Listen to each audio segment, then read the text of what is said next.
First of all, I'd like to thank you for this wonderful award. It is a real honor that the British Computer Society and Microsoft have recognized this nascent research area and the young team doing the work. Also, I would like to thank you all for expressing your interest in the work and showing up tonight to hear about it.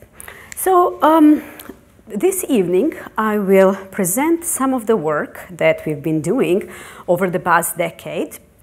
And the talk will go as follows. First, I will give some motivation and introduction. Then I will present some of the methods how to analyze one network or many networks and some of the results in economics and biology. And in the end, we will have some time for comments and questions. Of course, I will try to do my best to explain everything clearly, but it's a complex topic, and I apologize if I don't always meet that goal. All right, so we live in a complex world of interconnected objects. From the busy cities we live in to the ecosystems such as rainforests, the prairies, or the vast oceans, there are entities that somehow interact between each other, and we begin to collect the data about our natural world and about the social world that we created at unprecedented rates. For example, complex networks can be used to model many of these phenomena. For example, Facebook is a network of people that are nodes in this network, and then their friendships are modeled as links. Also, the internet is one big network of computers. Then our economic system we can model as a network of banks, businesses, governments, and the interactions between them. Spread of infectious disease, this is an example of the Ebola spread that we are witnessing in Africa, is also a network. But one of the most complex systems that we've encountered so far is actually the living cell, basically the building block of life. And we began collecting the data on these cells at very high rates due to advances in biotechnology from about a decade or so ago. So there are genes that interact between each other in various ways. Also, genes make proteins that bind together to perform particular function. Now, we also can have a network of diseases. So diseases may be linked if they tend to occur in the same patients. Also, we use drugs to treat these diseases, and there are networks of similarity between drugs, whether they're given to the same patient groups or they're a chemical similarity, and so forth. So we see that there are many different networks, and each one of them basically gives us an insight into the same thing but through a different lens. So these are just different viewpoints of the same thing, and we need to figure out what each one of these layers tells us individually, but also how can we combine them to figure out what's going on, because they're just layers of the same thing. Now let's get back to our cell. So we all know that in the cell there is genetic material consisting of genes. And then activity of one gene can influence activity of another gene. In that case, we model the genes as nodes and then their interaction with an edge. And then we come up with these large hairballs that we cannot just look at and make sense out of, but we need to model and analyze to figure out what they mean. Now, genes make proteins, okay, which are chains of amino acids that fold together into three-dimensional molecules. And it is these molecules, these proteins, that when they have complementary three-dimensional structures, they bind together. And through that binding, they change their shape and perform a particular biological function. Now, also, these proteins can be nodes and their physical interaction and edge. And again, we have these large networks that we need to analyze. So many different aspects of the cell are modeled as networks. They give different views of a biological system, and we live in a very exciting time right now in the history of biological sciences. Basically, we're at a turning point in biology and bioinformatics when advances in experimental biology have presented these large data sets that offer many interesting and important problems to computational scientists, and when computational advances are contributing to biological understanding of disease, pathogens, aging, and improving therapeutics. And this is why this has become a booming research area. There are many promises of this area. For example, imagine a world in which we would not age, or imagine a world without disease, or where perhaps economic crisis would not happen. We are slowly taking the first steps towards hopefully meeting this goal one time in the distant future. Now, just as genetic sequences have revolutionized our understanding of biology, disease, evolution, and so forth, networks are expected to have a similar groundbreaking impact. So the main idea in the work that we do is that network wiring is not random, it's far from random. Natural selection has constrained it to do a particular function. So for example, just as we build single-family homes differently than we build hospitals or schools, nature has constrained certain parts of these networks in a particular way with a particular function, to do a particular function. Okay? And networks are actually a new source of biological information. So an interesting thing is that if this is, let's say, what we can currently uncover by analyzing genetic sequence, this is what we can uncover by analyzing the wiring patterns in these networks. So these two things sometimes tell you the same answer, point to the same answer, but sometimes they tell you different things. And this is just one example of proteins in baker's yeast. They have identical sequence. Their protein sequence is identical, but they fold into different three-dimensional structures and do different function in the cell. For example, one of them interacts with 9 other proteins and the other with 54. And this is why we cannot rely on any data set in isolation, and we need to look at them collectively to get the right view of the system. So we design methods to extract new biology, new information out of these data. Now, why is this needed? Why do you need these methods? Okay? Well, while analyzing genetic sequences mostly fell into the so-called category of computationally easy problems, meaning that you can solve them exactly in a reasonable amount of time, many problems dealing with large networks fall into the category of so-called computationally hard or computationally intractable problems, meaning that given all the time of the universe and all the compute power of the world, you cannot exactly solve these problems. And you can mathematically prove that they are not solvable. Even the simple problem trying to figure out if one network is a subnetwork of another is computationally intractable. But we still want to figure out, we want to compare a healthy network with a diseased one, or various networks of various organisms, model organisms perhaps important for human biology. So our only hope is to solve these problems approximately. And this is what we do. We devise these approximate solutions, so-called heuristic algorithms.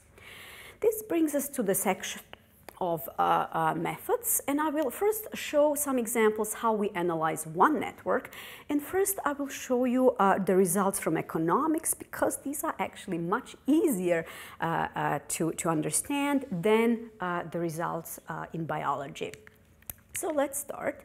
So as I said, networks consist of nodes and edges, or links between them. These networks are also called graphs. There's just a different name for them. Now, as we said, we cannot exactly compare these networks. So what we can do is approximately try to figure out if these two networks are similar by trying to figure out if they have the same number of nodes, or if they have the same number of edges, or comparing how many links each node has. Number of links of a node is called the degree of a node, and we can compare distributions of these links in these networks. Now, when we do that, when we do these simple things, simple ways to compare networks, we can easily construct very simple examples of the networks that have the same number of nodes and edges, that have the same degree distribution, meaning that in each network, each node is linked to two other nodes, but you can just look at them and see how different they are. One consists of triangles, while the other one is a large cycle. So these will fail even on simple examples, and even less on big complex networks. And this is why we need to design a much more constraining and a much more complex ways to compare them. So about a decade ago, for these particular reasons, I introduced graphlets, which are small subgraphs of these large networks, and I introduced them in analogy to Legos as building blocks of large networks. So for example, if we have this network, large network, I want to figure out how are these Legos arranged, and can we figure out from their arrangement which network we are dealing with, can we compare networks, and can we extract biological or perhaps economic information out of them. Okay, now how do we actually compute with these graphlets or Legos of networks?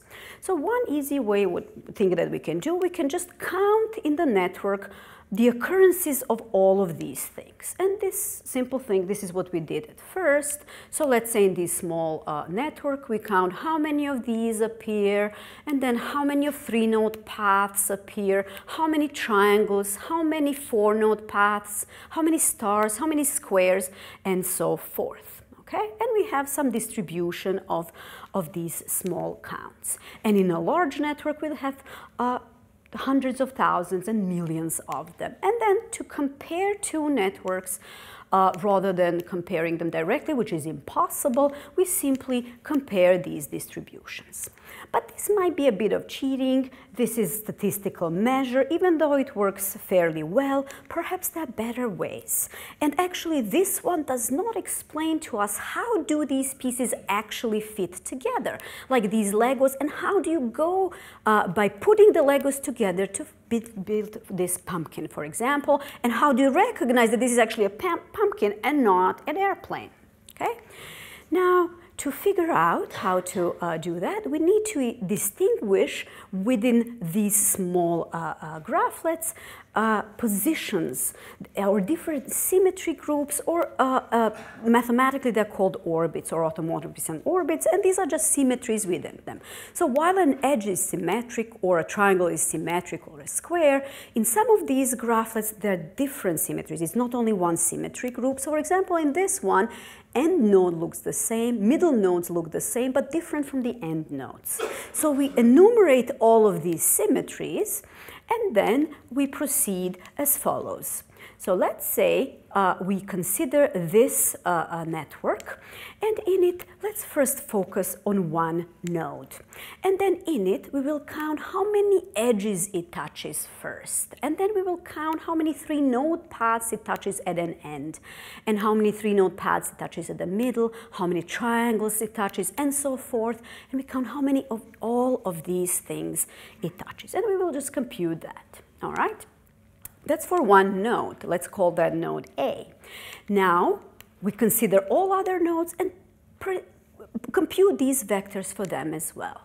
Now, to compare networks, we do the following. Now we go along the columns that represent these positions in these small Lego blocks, okay? And we build these basically distributions out of these columns, and now presented with a different network, we just simply compare these distributions, okay? And this is many, many distributions that we compare, and in that way we constrain the networks as much as we can to be more sure that these networks are similar, okay? But still, I did not tell you how these Legos fit together and what that means. Now, to answer that question, let me give you another illustration. There are both dependencies and redundancies in these counts, but this is not bad. Okay, so dependencies mean that the number of triangles that the node touches will impact the numbers of all of these other guys that have a triangle in them. And I will show you in a couple of slides how we exploit that and how this is good, and we can take this to our advantage to extract information out of these large data. But first, let me just show you an illustration of redundancies. We don't really want redundancies. Redundancies mean that some information we can get from others, so we should get rid of that information. And an illustration is here. Let's say that C0 is the degree of a node, meaning how many edges that node touches. And then C2 is the degree of so-called orbit 2. That means how many of these 3 node paths this node A touches at the middle. And C3 is the degree of orbit 3, meaning how many triangles this node A touches. All right, now we can argue as follows.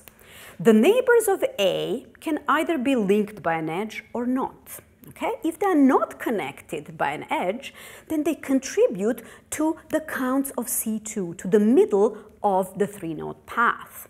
If they are connected, then they contribute to the counts of triangles. So very easily we come up with this formula that the number of combinations between the neighbors of A equals C2 plus C3, which means we can eliminate one of these. Okay? Now when we consider all of the up to 5-node graphlets, we can get this system of equations, meaning that 17 of these variables we can eliminate. So we eliminate all of the redundancies.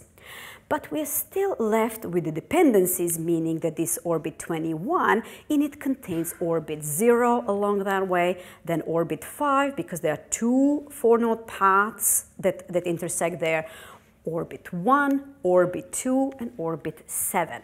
And some people would get scared by this, but no, this is actually good because different networks have different ways in which these dependencies happen. So what we do here, we again have the matrix of these vectors along the rows corresponding to the nodes, and then we go across the columns and just find the correlation, Spearman's correlation between these different orbits or positioning in these small building blocks, okay? And then any network of any size we can encode in this 11 by 11 matrix of these correlations. And now to compare 2 networks, we simply produce these matrices, and then we can find the distance between them in simple ways, which is the distance between the networks. Okay? Now, what can we discover? Why do we need this? What can we discover by it?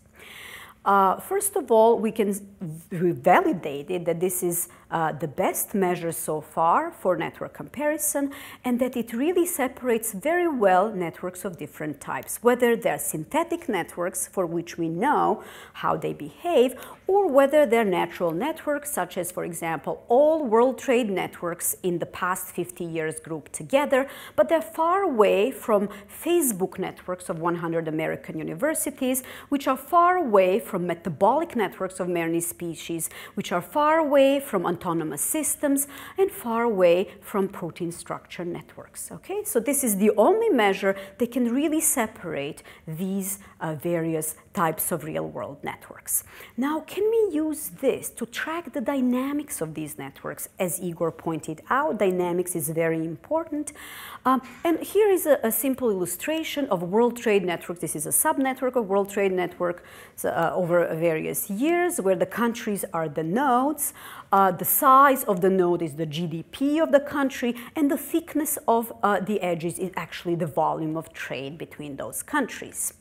Now what we can do is we can compare these networks, World Trade networks, over various years and correlate that with many economic indicators. And this is just an illustration of the results that shows that the change in the oil price causes the change in the World Trade networks 2 years later.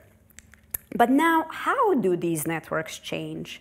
And is the position of a country in this network somehow linked with its economic indicators of poverty or wealth and so forth? The beauty of these matrices, correlation matrices, is in the fact that from that matrix we can read things that are interpretable by our language. So for example, in this World Trade Network of 2010, we have two clusters of orbits, and one is 0. We look at them. So orbit 0 clusters with orbit 2, with orbit 5, 7, 8, 10, and 11. So what's common to all of these is that basically these are mostly positions that enable you to broker between non-trading countries, to be the middleman between the countries that are not linked between themselves. So that is one cluster of correlated orbits. The other one is this, 6, 9, 4, and 1. 1, 4, 6, and 9. What is common to these? These are peripheral ones that are linked to these brokers, okay? So a country in the World Trade Network is either a broker or peripheral, but not both, because there are no correlations across these clusters.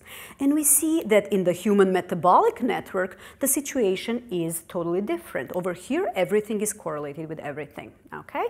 So this is why actually this measure can separate them, because it can capture these dependencies in them. Now, what does this mean? Okay, now we use the method of canonical correlation analysis to try to correlate these positions with economic indicators. So, on one hand side, we have a linear combination of these positions in the network. And on the other hand, we have a linear combination of economic indicators that we got from the UN Comtrade database. Okay, so we have balanced currency account, level of employment, GDP, and things like that. Okay, and we are maximizing correlation. We're maximizing actually these coefficients there. Okay, and this is an illustration of the results. The correlation goes from -1 to 1. So we are correlating economic indicators of these countries with their position in the world trade. And what do we see here?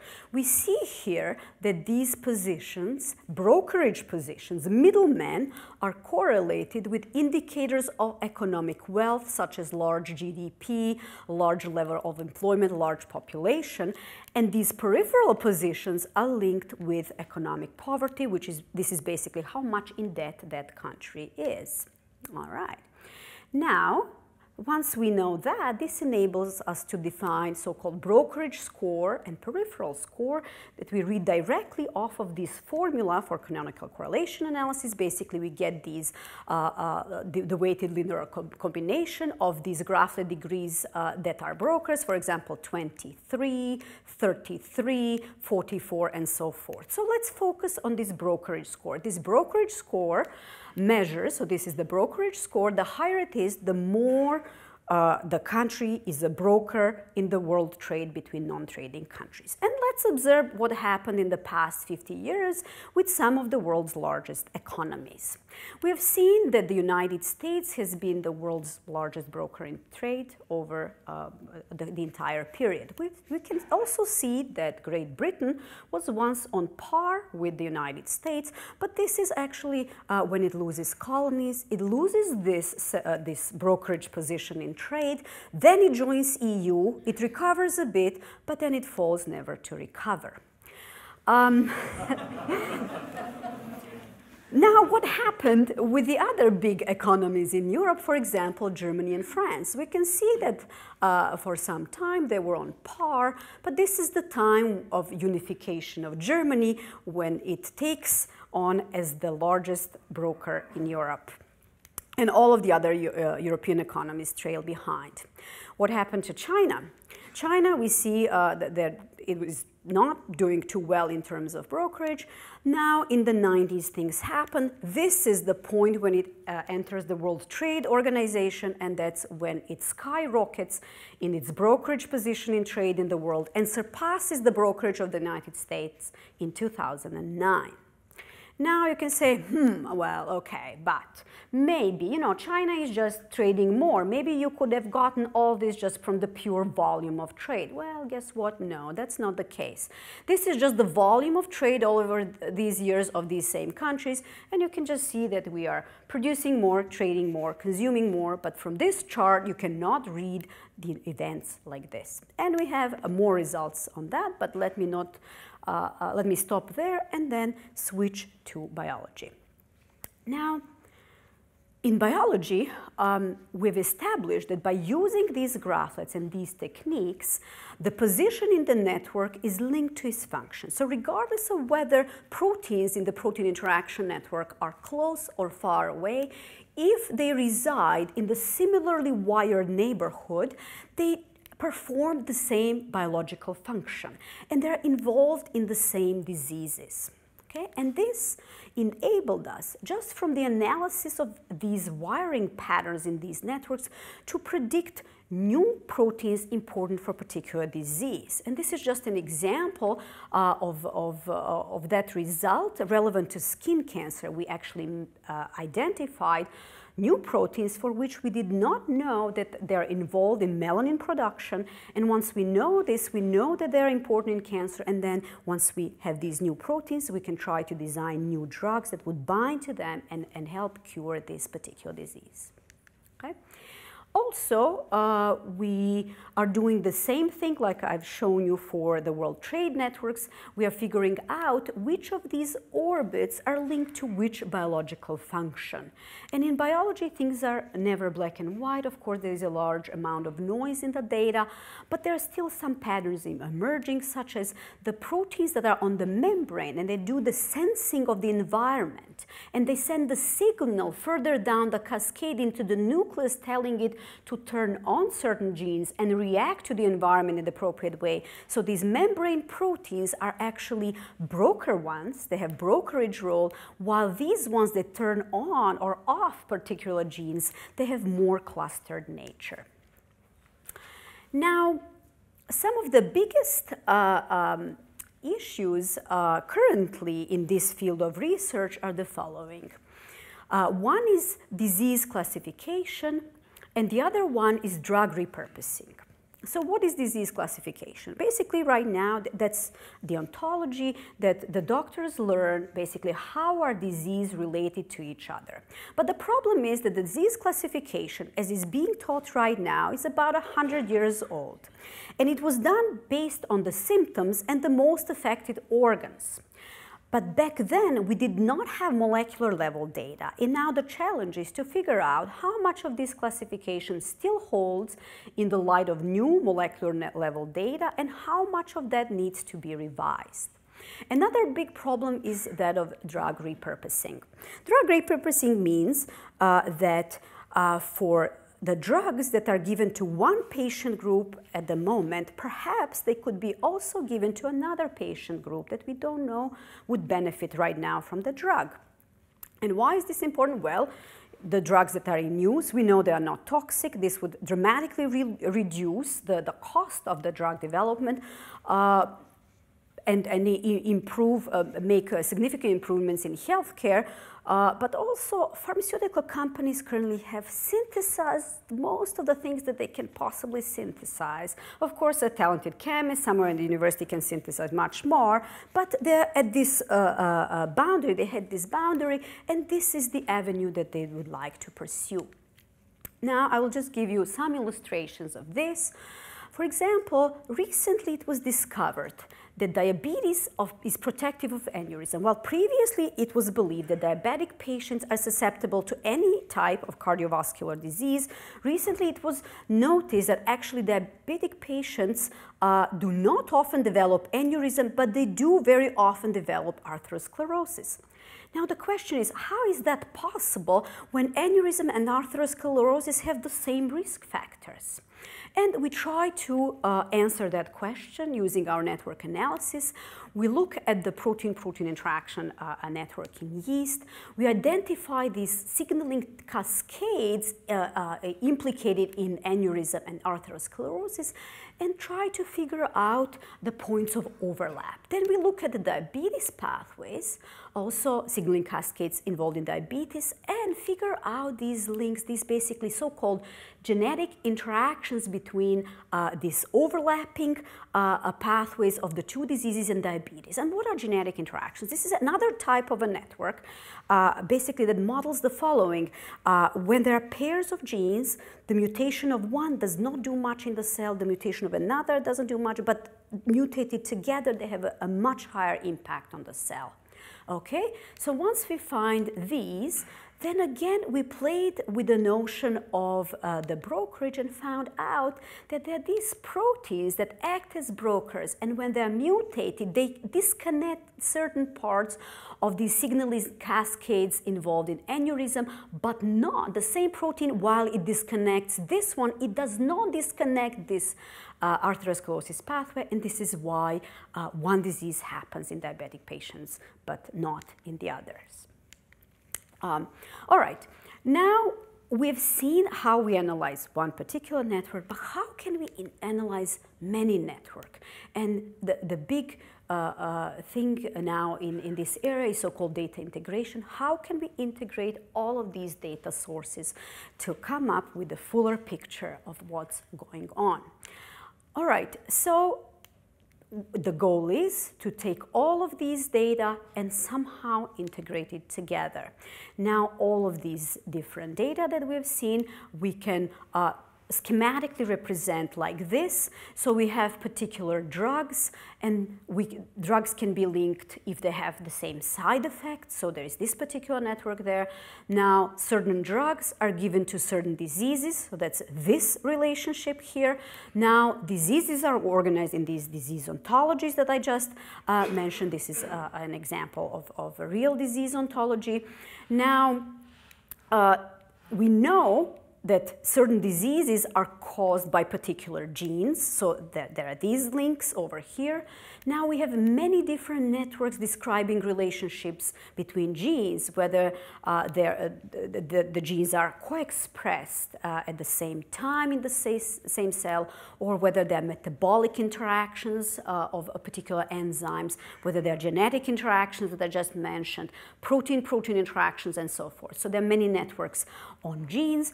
Also, there is ontology of genes. Basically, this is the current gold standard, how biologists think that the organization, the genes are functionally organized, okay? So genes are annotated with so-called gene ontology terms, and gene ontology is, of course, one large network, which is an ontology.